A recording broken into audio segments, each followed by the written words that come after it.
ದೇವರ ಅತಿ ಪರಿಶುದ್ಧವಾದ ನಾಮಕ್ಕೆ ಮಹಿಮೆ ಆಗಲಿ. ಕ್ರಿಸ್ತನ ಮೂಲಕವಾಗಿ ದೇವರ ಲೋಕಕ್ಕೆ ಮತ್ತೊಂದು ಹೊಸ ಮುಂಜಾನೆಯನ್ನು ದಯಪಾಲಿಸಿದ್ದಾರೆ. ಹಾಗಾಗಿ ನಾವು ದೇವರಿಗೆ ಕೃತಜ್ಞತ ಹೃದಯ ಉಳ್ಳವರಾಗಿರೋಣ. ಈ ದಿನದ ಧ್ಯಾನ ದೇವರ ವಾಕ್ಯ ಯೆಶಾಯ ಪ್ರವಾದಿ 48ನೇ ಅಧ್ಯಾಯದಲ್ಲಿ 18ನೇ ವಾಕ್ಯ. ನೀನು ನನ್ನ ಆಜ್ಞೆಗಳಿಗೆ ಕಿವಿಗೊಟ್ಟಿದ್ದರೆ ಚೆನ್ನಾಗಿತ್ತು, ಆಗ ನಿನ್ನ ಸಮಾಧಾನವು ನದಿಯಂತೆಯೂ ನಿನ್ನ ನೀತಿಯು ಸಮುದ್ರದ ಅಲೆಗಳಂತೆಯೂ ಇರುತ್ತಿದ್ದವು. ದೇವರಿಗೆ ಸ್ತೋತ್ರ. Prophet Isaiah chapter 48 word 18. If only you had listened to my comments, then blessing would have flowed for you like a stream, but never goes dry. Victory would have come to you like the waves that roll on the shore. ದೇವರಿಗೆ ಸ್ತೋತ್ರ. ಪ್ರೀತಿ ದೇವ್ರ ಮಕ್ಕಳೇ, ಕರ್ತನು ಸರ್ವಶಕ್ತರಂತ ದೇವರಿಗೆ ಮುಂಜಾನೆ ಸಮಯದಲ್ಲಿ ನಮ್ಮ ಸಂಗಡ ಮಾತನಾಡ್ತಾ ಇದ್ದಾರೆ. ನೀನು ನನ್ನ ಆಜ್ಞೆಗಳಿಗೆ ಕಿವಿಗೊಟ್ಟಿದ್ದರೆ ಚೆನ್ನಾಗಿತ್ತು, ಆಗ ನಿನ್ನ ಸಮಾಧಾನವು ನದಿಯಂತೆಯೂ ನಿನ್ನ ನೀತಿಯು ಸಮುದ್ರದ ಅಲೆಗಳಂತೆಯೂ ಇರುತ್ತಿತ್ತು. ದೇವರಿಗೆ ಸ್ತೋತ್ರ. ಇಂದಿನ ವಾಕ್ಯ ನೋಡೋಣ.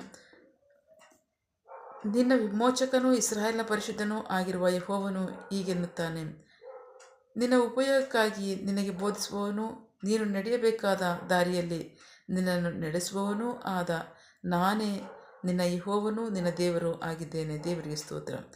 ನೀನು ನನ್ನ ಆಜ್ಞೆಗಳಿಗೆ ಕಿವಿಗೊಟ್ಟಿದ್ದರೆ ಚೆನ್ನಾಗಿತ್ತು, ಆಗ ನಿನ್ನ ಸಮಾಧಾನವು ನದಿಯಂತೆಯೂ ನಿನ್ನ ನೀತಿಯು ಸಮುದ್ರದ ಅಲೆಗಳಂತೆಯೂ ಇರುತ್ತಿತ್ತು. ದೇವರಿಗೆ ಸ್ತೋತ್ರ. ಪ್ರೀತಿ ದೇವ್ರ ಮಕ್ಕಳೇ, ಸಮಾಧಾನ ಬಾಧಿಸಲ್ಪಟ್ಟಿದೆಯಾ? ಕಷ್ಟ ಇದೆಯಾ? ಸಂಕಷ್ಟ ಇದೆಯಾ? ಹೋರಾಟ ಇದೆಯಾ? ಶತ್ರುಬಾಧೆ ಇದೆಯಾ? ಹಿಂಸೆ ಆಗ್ತಾಯಿದೆಯಾ? ಈ ಮುಂಜಾನೆ ಸಮಯದಲ್ಲಿ ದೇವರು ನಿಮ್ಗೆ ವಾಗ್ದಾನ ಮಾಡ್ತಾರೆ. ಯಾಕೆಂದರೆ ಪ್ರತಿಯೊಬ್ಬರ ಹೃದಯದ ಅಂತರಿಂದ್ರಿಯದಲ್ಲಿ ನಿವಾಸಿಸುವ ದೇವರು, ಅದನ್ನು ಅರ್ಥ ಮಾಡ್ಕೊಳ್ತಕ್ಕಂಥ ದೇವರು. ನಾವಾದರೆ ಏನು ಮಾಡ್ತೀವಿ? ಮನುಷ್ಯರಾಗಿದ್ದೀವಿ. ಆದರೆ ದೇವರಾಗಿದ್ದಾರಲ್ಲ, ಅವರು ಮನುಷ್ಯನ ಹೃದಯದ ಅಂತರಿಂದ್ರಿಯದಲ್ಲಿ ಏನಿದೆ ಅನ್ನೋದನ್ನು ಅರ್ಥ ಮಾಡ್ಕೊಳ್ತಕ್ಕಂಥ ದೇವರವರಾಗಿದ್ದಾರೆ. ಸೊ ಅವ್ರು ಹೇಳ್ತಾ ಇದ್ದಾರೆ ಮುಂಜಾನೆ ಸಮಯದಲ್ಲಿ, ನೀನು ನನ್ನ ಆಜ್ಞೆಗಳಿಗೆ ಕಿವಿಗೊಟ್ಟಿದ್ದರೆ ಚೆನ್ನಾಗಿತ್ತು, ಆಗ ನಿನ್ನ ಸಮಾಧಾನವು ನದಿಯಂತೆಯೂ ನಿನ್ನ ನೀತಿಯು ಸಮುದ್ರದ ಅಲೆಗಳಂತೆಯೂ ಇರ್ತಿತ್ತು. ದೇವರಿಗೆ ಸ್ತೋತ್ರ. ಯೇಸು ಕ್ರಿಸ್ತರು ನಮಗೆ ಕೊಟ್ಟಿರ್ತಕ್ಕಂಥ ಸಮಾಧಾನ ಯಾವುದು ಅಂತಂದರೆ, ಲೋಕವು ತೆಗೆಯಲಾರದಂಥ ಸಮಾಧಾನ, ಲೋಕವು ಕೊಡಲಾರದಂಥ ಸಮಾಧಾನ. ಅದನ್ನೇ ಅವ್ರು ವಾಗ್ದಾನ ಮಾಡಿರೋದು ಯೋಹಾನ ಸುವಾರ್ತೆಯಲ್ಲಿ. ನಾನು ನಿಮಗೆ ಕೊಡ್ತಕ್ಕಂಥ ಸಮಾಧಾನ ಲೋಕವು ತೆಗೆಯಲಾರದಂತಹ ಸಮಾಧಾನ, ಅಷ್ಟು ಮಾತ್ರ ಲೋಕವು ಕೊಡಲಾರದಂತಹ ಸಮಾಧಾನವನ್ನು ನಾನು ನಿಮಗೆ ಕೊಟ್ಟಿದ್ದೇನೆ ಅಂತ. ದೇವರಿಗೆ ಸ್ತೋತ್ರ.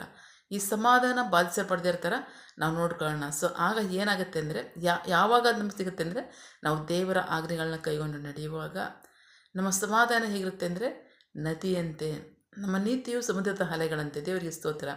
ಇದೆರಡನ್ನೂ ತಡೆಯೋಕ್ಕೆ ಯಾವ ಕಲಾಗಲ್ವೋ ಹಾಗೆ ಯೇಸು ಕ್ರಿಸ್ತರು ಹೇಳಿರೋ ಪ್ರಕಾರವಾಗಿ ಅವ್ರು ಕೊಟ್ಟಿರ್ತಕ್ಕಂತಹ ಸಮಾಧಾನ ನಮ್ಮಿಂದ ತೆಗೆಯಲ್ಪಡಲ್ಲ. ಸೊ ಆ ಸಮಾಧಾನ ಎಲ್ಲಿಗೆ ನಡೆಸುತ್ತೆ ಅಂದರೆ ನಮ್ಮನ್ನು ಅನುಭವ ಎಲ್ಲಿಗೆ ನಡೆಸುತ್ತೆ ಅಂದರೆ ತಾಳ್ಮೆ ಎಲ್ಲಿಗೆ ನಡೆಸುತ್ತೆ ಅಂದರೆ ನಮಗೆ ನಿರೀಕ್ಷೆ ಎಲ್ಲಿಗೆ ನಡೆಸುತ್ತೆ? ಕಾರ್ಯಸಿದ್ಧಿಗೆ. ದೇವರಿಗೆ ಸ್ತೋತ್ರ. ಸೊ ಹಾಗಾಗಿ ಪ್ರೀತಿ ದೇವ್ರ ಮಕ್ಕಳೇ, ದೇವರ ಆಜ್ಞೆಗಳಿಗೆ ಭಯಭಕ್ತಿ ಉಳ್ಳವರಾಗಿ ಅದಕ್ಕೆ ಅಧೀನರಾಗ್ರಿ.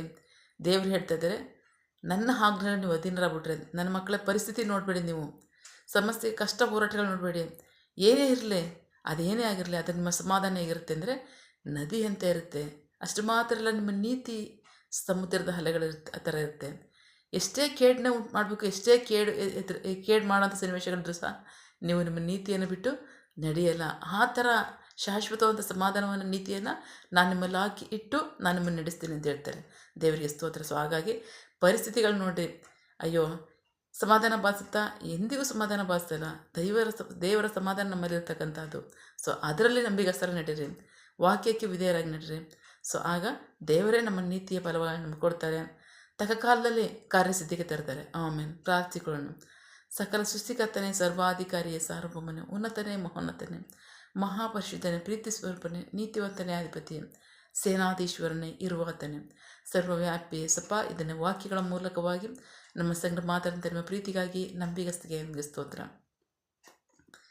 ವಾಕ್ಯ ಭಾಗದಲ್ಲಿ ನಮ್ಮ ಸಂಗಡ ಮಾತನಾಡ್ತಾ ಇದ್ದೀರಾ. ನೀವು ನನ್ನ ಆಜ್ಞೆಗೆ ಕಿವಿಗೊಟ್ಟರೆ ನಿಮ್ಮ ಸಮಾಧಾನವು ನದಿಯಂತೆಯೂ ನಿಮ್ಮ ನೀತಿಯು ಸಮುದ್ರದ ಅಲೆಗಳಂತೆಯೂ ಇರುವಂತೆ ನಾನು ನಡೆಸ್ತೀನಿ ಅಂತ ಹೇಳಿದರೆ ಅದಕ್ಕಾಗಿ ಸ್ತೋತ್ರ. ನಂಬಿಗಸ್ತರಾಗಿ ಒಪ್ಪಿಸ್ಕೊಡ್ತೀವಪ್ಪ. ನೀವು ನಮ್ಮಲ್ಲಿದ್ದು ಕಾರ್ಯ ಸಾಧಿಸಿ ನಿಮ್ಮ ಸಮಾಧಾನವನ್ನು, ನಿಮ್ಮ ನೀತಿಯನ್ನು ನಮ್ಮಲ್ಲಿಟ್ಟು ಕಾರ್ಯ ಮಾಡಿ. ನಿಮಗೆ ಮಹಿಮೆಯಾಗಲಿ, ನಿಮ್ಮ ಜನರಿಗೆ ಆಶೀರ್ವಾದವಾಗಲಿ. ಆಮೇನ್.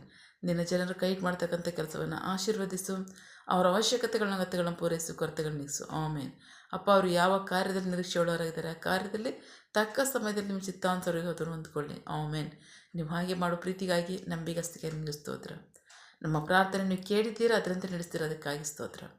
ನಮ್ಮ ಪ್ರಾರ್ಥನೆಯನ್ನು ನಮ್ಮ ರಕ್ಷಕನಂತ ಯೇಸು ಕ್ರಿಸ್ತರ ಅತಿ ಪರಿಶುದ್ಧವಾದ ಮತದಲ್ಲಿ ಪ್ರಾರ್ಥಿಸಿ ನಿಮ್ಮ ಪಾದಗಳು ಸಲ್ಲಿಸಿ ನಾವು ಬೇಡುವಂದಿದ್ದೇವೆ, ನಿಮ್ಮ ಜೀವಡ ತಂದೆ. Amen. God bless you all. ದೇವರು ತಾನೇ ವಾಕ್ಯಗಳ ಮೂಲಕವಾಗಿ ನಮ್ಮ ಸಂಘ ಮಾತನಾಡಿದ್ದಾರೆ, ನಮ್ಮನ್ನು ಆಶೀರ್ವದಿಸಿದ್ದಾರೆ. ಆಮೇನ್. All the best.